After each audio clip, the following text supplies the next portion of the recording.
Assalamualaikum warahmatullahi wabarakatuh.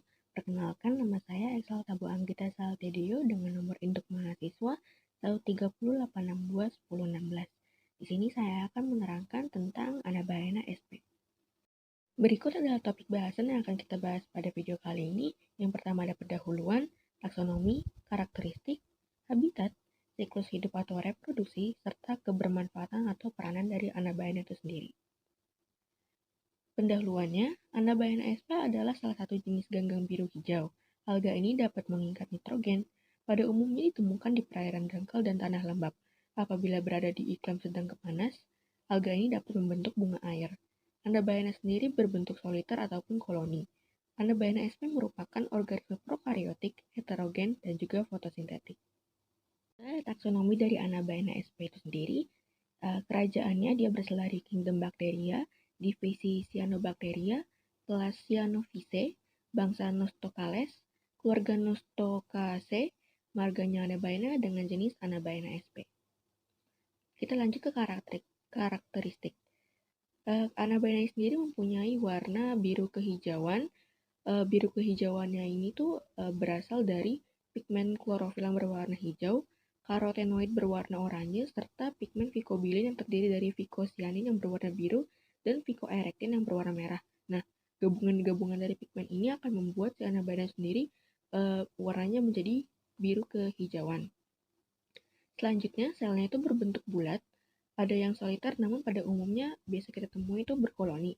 Filamennya berbentuk koloni atau sendiri dalam lendir berlapis dan mengapung bebas.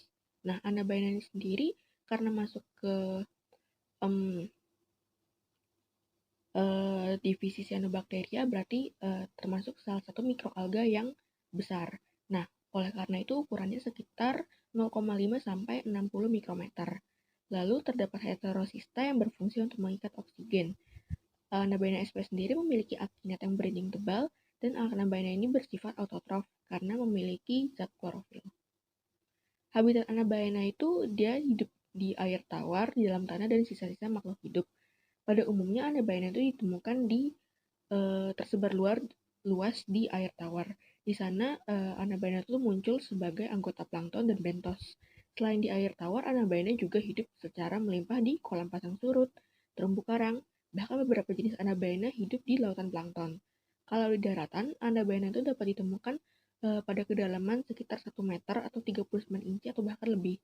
Anabaena sp ini sendiri itu juga bisa tumbuh di permukaan bebatuan dan pohon yang lembab, di mana mereka kalau muncul di bebatuan atau pohon dapat berupa bantalan atau lapisan.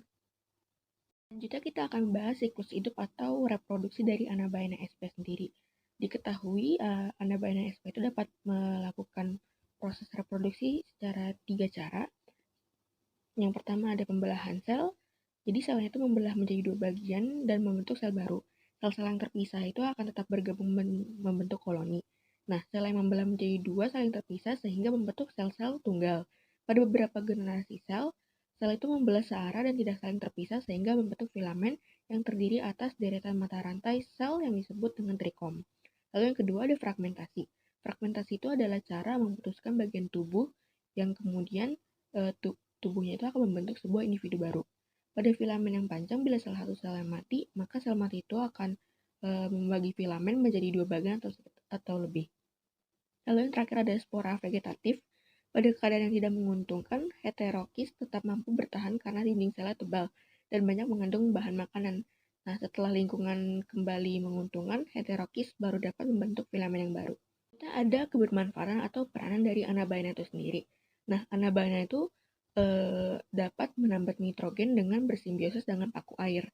Dan tumbuhan paku air ini sangat berguna bagi kesuburan tanaman. Misalnya pada di sawah, dia itu bisa berfungsi sebagai pupuk. Nah, selanjutnya, Anabaena itu sendiri dapat menghasilkan oksigen. Seperti yang tadi kita bahas di slide sebelumnya, kalau Anabaena itu bisa melakukan fotosintesis di dalam perairan, jadi dia itu bisa menghasilkan oksigen yang berguna untuk dirinya dan juga organisme-organisme lain. Lalu selanjutnya, Anabaena sp itu dapat menghasilkan vitamin B12, oksin, dan asam askorbat. Nah, vitamin-vitamin ini tuh bisa berguna untuk menjadi pupuk. Contohnya untuk tadi pupuk yang ada di sawah. Lalu yang terakhir, anabaena itu bisa memiliki potensi sebagai bahan bakar bioetanol. Berikut referensi yang saya gunakan. Kurang lebihnya mohon maaf. Wassalamualaikum warahmatullahi wabarakatuh.